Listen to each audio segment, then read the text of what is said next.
He said to me, I still remember the surah, Surah Humaza. Waylul likulli humaza. I was a young child, 7 or 8 years old. I was reading that surah when he touched me. Now this man who's in his 50s, every time he reads that surah, what does he think? And she told her family, and the first thing they said to us, don't mention this to anyone, don't say this to anyone. It's going to bring shame upon our family. Shame upon the girl? Did she even do anything? If there should be shame, it should be on that creep. He's the one that should be ashamed, not the person to whom it happened. There's no shame if it happened to you. Why are these things happening?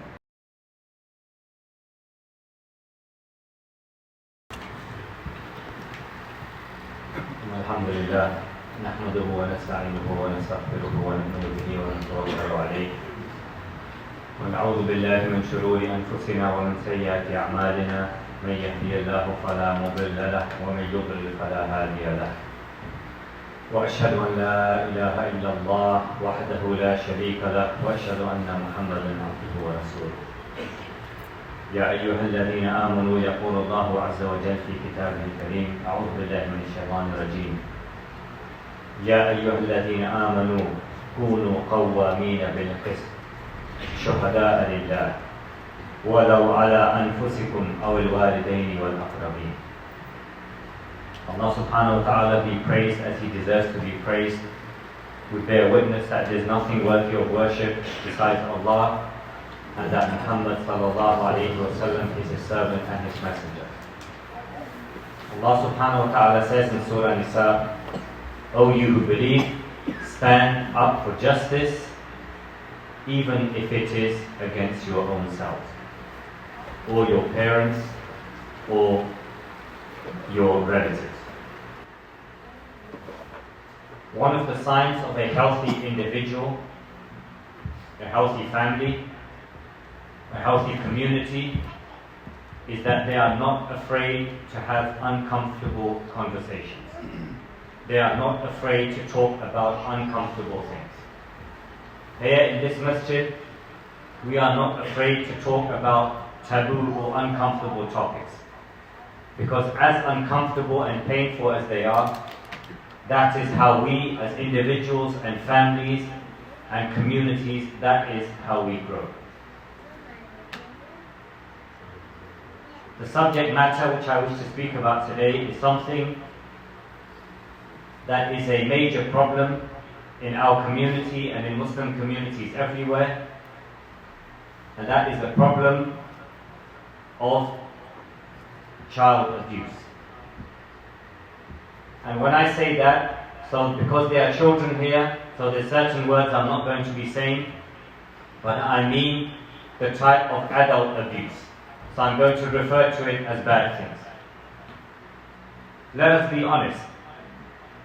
I am confident that all of us here, either in our own families, or extended families, or second cousins, or extended uncles, aunts, or friends, or people that we know, either something like this happened to us as children, or we experienced it, or we know someone, or we heard of this happening to someone, boys and girls.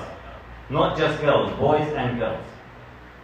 Or it is something that is still happening, but we don't talk about it. We keep quiet because of some type of reputation or a sense of shame that these are things that are not allowed to be spoken about. There's people that have been in prison for these type of crimes who sometimes come to this masjid. They are welcome here. Everyone is welcome to Allah's house. But that does not mean that they should be welcome inside your own homes. Wimbledon Masjid, a few miles away from here, someone I know who told me that as a young child in the 70s, he used to go there. And a man who taught Quran to many people in the 70s, one of the main Quran teachers there. And this is what this brother told me. So I'm not telling you something I read on a WhatsApp or someone passed on to me. He said to me, I still remember the surah, Surah Humaza. Waylul likulli humaza. I was a young child, 7 or 8 years old. I was reading that surah when he touched me. Now this man who's in his 50s, every time he reads that surah, what does he think? What does he think about? Someone came to me, and this person would struggle in all aspects of his life. Couldn't study, couldn't pass exams. Starts a business, can't continue with the business. Starts a project, can't continue with the project. Lost in life. And all the time I'll talk to him and I'll give him advice, try this, do this course, do this. He just can't do something. Set his mind and do something. And one day, after knowing him for many, many years, he said to me, "Can I share something with you, brother?" And I said, "Of course." And he said, "When I was in Pakistan, then my uncle, ... And he said, "You're the first person in my life that I've told." And with that statement, he explained to me his whole character, his whole personality, and his own life. Another brother, a friend of mine, said that when he was 15 and his sister was 12, she used to go to some shop to read Quran with some man. And this man was inappropriate with her. And she told her family, and the first thing they said to her is, "Don't mention this to anyone, don't say this to anyone." The 15-year-old brother who's told me this, he said, "I wanted to go and smash his face in, but my mom stopped me. It's going to bring dishonour on our family." Bezzati, they call it in Urdu. It's going to bring shame upon our family. Shame upon the girl? Did she even do anything?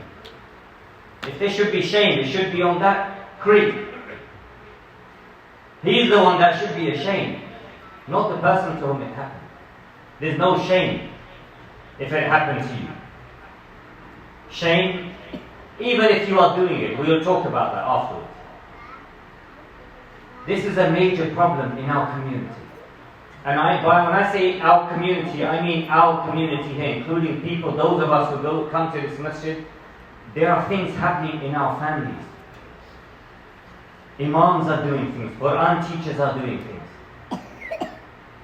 Why are these things happening? There's a number of reasons why these things are happening. Allah subhanahu wa ta'ala, the Prophet Muhammad sallallahu alayhi wa sallam, he told us, and Allah subhanahu wa ta'ala, he said, he's told us about the concept of mahram. The mahram is a male relative who is unable, who you cannot marry. Like the father, or the father's brother, or the brother, or the brother's son, or the sister's son, for example. And this concept of mahram, we have lost. Statistics say, reported statistics, that this has happened to 1 in 20 children in the UK. I think it's far more. I think the figure is far higher. But these are just the ones that have been reported. And in the English community, they actually talk about and they report these things. But in our community, people don't talk about these things because it's considered something shameful to talk about these things. You're not meant to talk about it. Because look how many people he's taught Quran to. It's going to bring the masjid into disrepute. It doesn't matter if he taught Quran to the entire world, but he was inappropriate with one child. That matters more than everything else. What are the effects? How do you know if this is happening? So this, normally, most cases, it happens from someone known to the family. It happens within extended families. Oh, he's like your uncle. He's like your brother. He knows you since you were a little kid. You take your daughter or your son and you leave it with him for the whole day. He's a good man. He's a pious man. He's teaching Quran. He's an Allah-fearing man. He's still a man. He's still subject to shaitan. The Prophet ﷺ said that, let no man be alone with a woman to whom he's not related to, because the shaitan is the third one amongst them. The proliferation of pornography. How it's so easy now. You just open your phone and it's there. You don't have to go and you don't even have to go on the website. It just comes up. The adverts, they come up and whatever. And shaitan whispers to you to click on it. And these things, these problems used to happen before, but they are much more common now. because of the proliferation of pornography. What effects does it have on a child when something like this happens to that child, or when it grows up into an adult? Loss of confidence, loss of self-esteem.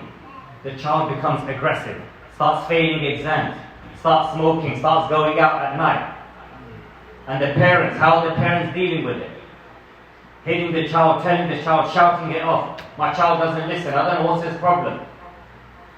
Teachers are complaining, and the child's just acting funny. When children, and even it's the same with adults, but when children and adults behave inappropriately, or they behave in strange ways, it's because internally something is going on. Adults, at least they're able to express it, but children are unable to express it in words. So they express it from their behavior. They start hitting, biting, throwing things. Maybe something like that is going on. Eating. My son, he just all the time just wants to eat. He's becoming to a football. Just all the time eating sweets. I keep telling him, I try and restrict him. His problem is not the food. Maybe something happened. Ask him. These are the effects, and then it continues into adulthood. The person, he can't study, can't pass exams, can't do a course, finds problems in his relationships, can't make friends with anyone, low self-esteem, low confidence, even if he's 70 years old. Can't sleep at night because of something that happened in early childhood. How can we protect our children from something like this? This is a long topic, and I'm not going to go into it in detail. You can go on YouTube, you can find many things, depending on how old your child is. You can go, and there's many things. So I'm not going to talk about all of them, but in summary, recently I read a post on social media where someone interviewed the offenders of these types of crimes who are in prison, and they interviewed them. And they said that we are able to spot the child who has low self-esteem and low confidence, and who feels unloved. And we are able to groom that child and give that child attention, because it's not getting attention at home. It's not getting love and attention at home. We can stop that. And so we start putting praise upon that child and telling it good things about itself. He said, we are afraid of the confident children. We are afraid of the children that might tell secrets. So the first one, the first thing to protect your child is build a loving attachment with your child. And by child, I'm saying it may be a child of your own. You may not have children yet. You may later have children. You may have grandchildren. You may have children in your family. All of us, there are children in our lives in some form or another. When that child feels loved and valued and appreciated, it is less likely to fall prey to one of these predators. The second one is be aware of this. This is a big subject, but we resolve these problems by talking about it, which is what we are doing here. Be aware that this problem exists. Oh, he's just going for a sleepover for his friend. Oh, he's known him since he was a baby. Where is your child going unsupervised? Where are you dropping your child off to? Who is teaching your child Quran? Maybe it's happening online. This stuff happens online all the time. Go online, look at resources. How to protect my child online. Parents are giving their child as young as 6 months old, 10 months old, they're giving it a tablet. Not only is that messing up with the neural connections of the brain, but the child is seeing things. And at that age, it causes an imprint that lasts for the rest of its life. And they're looking at these things, and just so that the mom can watch her latest drama, or the dad can go out with his mates, just give the kid a tablet, give him a screen. And one should try to minimize this and supervise it, because you don't know what your child is looking at or what is coming up on them. The third one is tell your child that there's no secrets. If anyone tells them this is a secret, say, come and tell dad or mum or whatever. There's no secrets. Tell them secrets are bad. Secrets are not a good thing. There's many resources that are available. If there's children in your life, or there may be at some point, please go online and do something useful and read up about this. How to protect your child. How to protect the children in your family or your life from these things. Walhamdulillah Rabbil Alameen.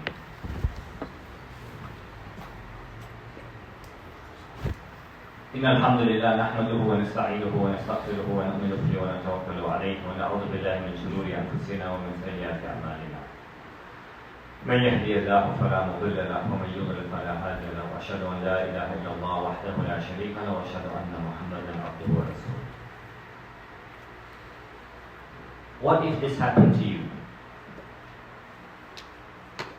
What if this happened to you? First of all, there's no shame.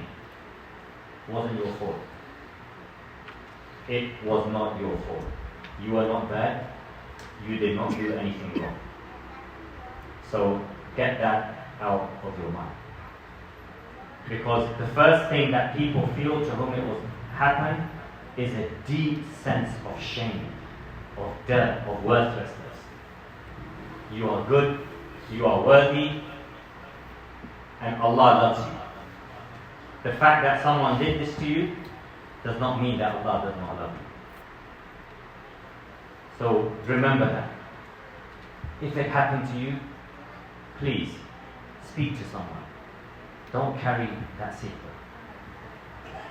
Speak to someone. Speak to a friend. Someone who's not going to judge you, who's not going to give you advice, who's not going to tell you to do this or do that. Someone that will keep it confidential and that will share your pain.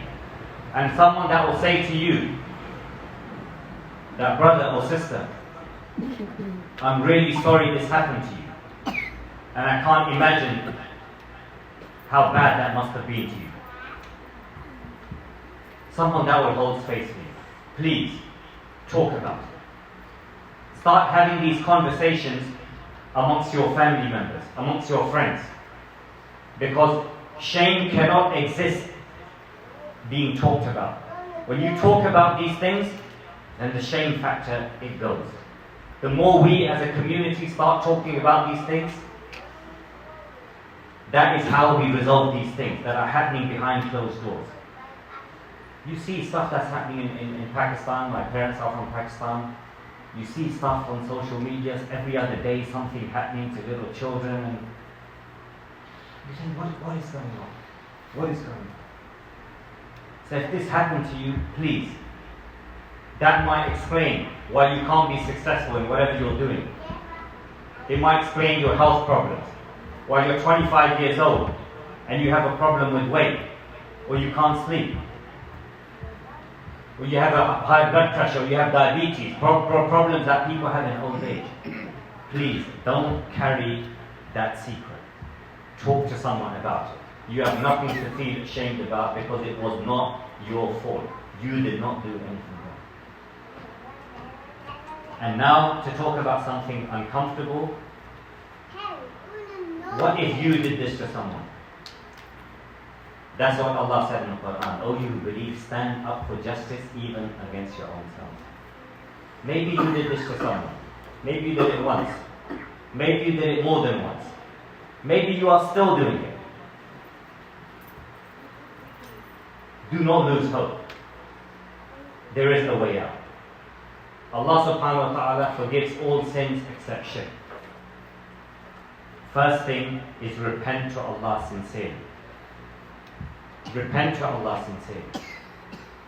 The second step, so most likely this happened, you did this because it happened to you as a child, or you witnessed it happening as a child. Or maybe you have a pornography addiction. Seek Allah's help and then get professional help. There's services that help Muslims overcome pornography addiction. Go and do the research. Go and find out. Go and resolve this. It can be resolved.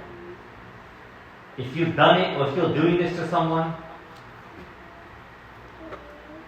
then go to that person to whom you did it and apologize to them. Go to that person and apologize to them. Oh, it's a kid, you would have forgotten. Trust me, they haven't forgotten. Trust me, they have not forgotten. They will never forget. And even if the child couldn't speak, its body remembers. I've had trauma therapy, and there's a type of trauma therapy called EMDR. Whatever's in your brain, it comes out, even if it happened from before you were able to speak. The body, the brain, it remembers. So don't think that person doesn't remember. Because if you don't do this, if you don't seek forgiveness from that person, you're going to have to sort it out on the day of judgment. And trust me, you do not want to sort this out on the day of judgment. You do not want to go there. Do it now. Is that person, you're not in contact with that person, or that person is dead, or that person is no longer alive? Go to their grave. Apologize to them. Make dua for them. Build a masjid in their name. Build a foundation in their name. Give sadaqah on their behalf. So at least on the day of judgment, when this person confronts you and says, stop, come here, you can say to Allah, oh Allah, I realized I had done wrong, and I wanted to apologize and make it up to this person, but I couldn't find them, or they had died. So I gave sadaqah on their behalf. Please accept it on their behalf. Resolve these problems. Umar bin al-Khattab used to say in his khutbahs, take account of your actions before you yourself are accounted for. Weigh your actions before your actions will be weighed for you. Know that today is the day of action without account. But tomorrow will be the day of account without action. May Allah subhanahu wa ta'ala forgive us and have mercy upon us. May Allah subhanahu wa ta'ala protect our children. May Allah subhanahu wa ta'ala, those of us to whom injustice and wrong was done, may Allah subhanahu wa ta'ala give us the strength to heal and to overcome the effects of what happened to us, and to remove any feelings of shame or worthlessness that they may have put into us. May Allah subhanahu wa ta'ala, those of us that are doing this to someone else or have done this to someone else, may He give us the strength to come out of this and to repent towards Him. And if we have wronged a person in this way or any other way, may He give us the strength to go to that person and to apologize to that person and to make it up for that person before we ourselves are held to account and made to account for this. Walhamdulillah Rabbil Alamin wa aqim as-salata wa as-salatu ala al-mu'minin.